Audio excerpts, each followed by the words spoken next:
一书曾经说过，失去的东西其实从未真正属于你，所以也不必惋惜。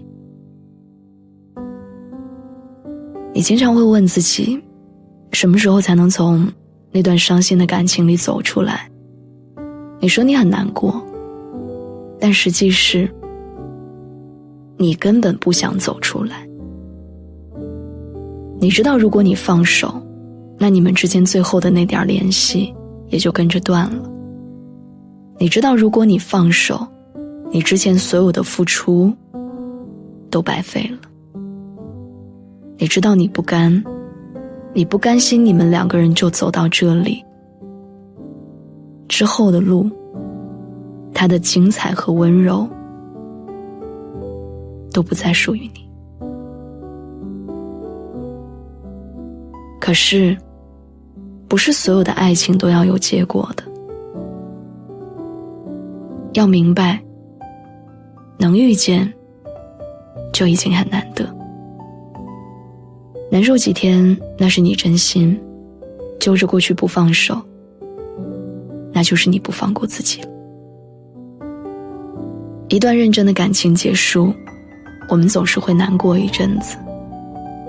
你不想说话，不想吃饭，你哭了很多次，你不敢一个人走在街上。在一起的时间越长，分开的时候就会越难过。当一个人存在于你生活的点点滴滴，却突然又完全从你生命里消失的时候，你会感到害怕，然后陷入无限的悲痛里。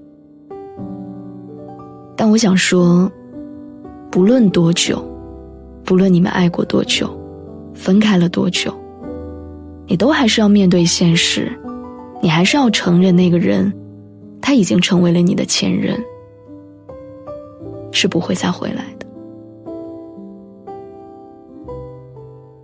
所以你从一段失败的感情里走出来，需要多长时间呢？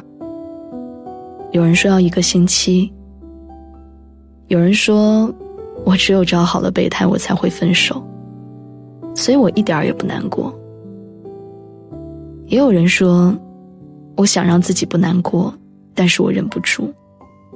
他都已经找了新人了，我却依旧没有办法转身离开。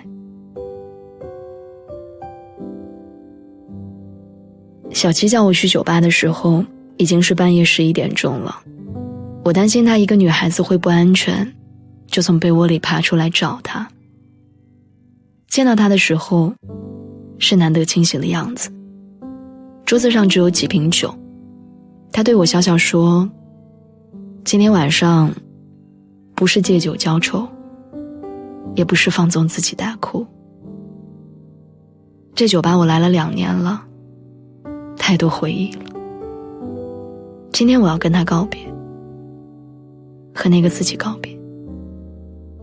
我今天才知道，其实2天也好，2年也罢，我折磨的都是我自己。无论我做什么，其实都已经于事无补。好好生活，才是我该做的。小七和贺杰分手2年了，他们都是我的朋友。分手之后，贺杰调整了一段时间，就开始了新生活。他后来遇见的女生也很不错，现在快要结婚了。倒是小七，平时一个特别洒脱的姑娘，在失恋这件事儿上，却很不痛快。就算她也清楚和贺杰的分开是有原因的，但是她还是不愿意承认，她再也无法参与那个人的人生了。她也曾经去找过贺杰几次，但是因为已经有了女朋友，所以就对他保持距离。小七还是不死心，他说他无法再拥有他，可是他拥有他们之间的回忆。于是从那个时候开始，他就去酒吧买醉，借着酒精大哭。那时候我见到的他一直都特别消瘦，更多的时候是在路边吐得稀里哗啦的。他的全部精力都用在了怀念回不去的过去，怀念那个在爱情里曾经很幸福的自己。他被那个痴情的自己感动了，他以为这样那个人就会回来。当初的你们深爱彼此，你们从不怀疑对方的真心，可分开也不是意气用事，所以你也知道你们已经很难回到过去了，更别说重新开始。你知道每一段分别它都是有理由的，所以你不必去埋怨那个不怎么完美的自己，也别怪罪那个不太成熟的对方。爱情和我们说再见的时候，就算你心里再不情愿，也要用力地挥手告别。连过去都放不下的人，又怎么能拥有更好的未来呢？你想不明白，为什么你们明明相爱，却无果而终？那就不要想了。分手是不需要那么多原因和理由的，归根结底就是因为不爱了。所以无论是男人还是女人，分手了就不要再纠缠了，接着去过大好的生活。我还记得小七那天喝完了那几瓶酒，就站起来走出了酒吧。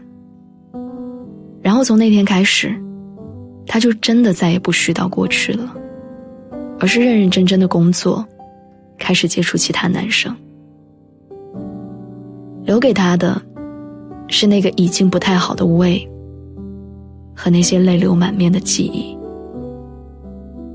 而贺杰全然不知道分手后的这一切。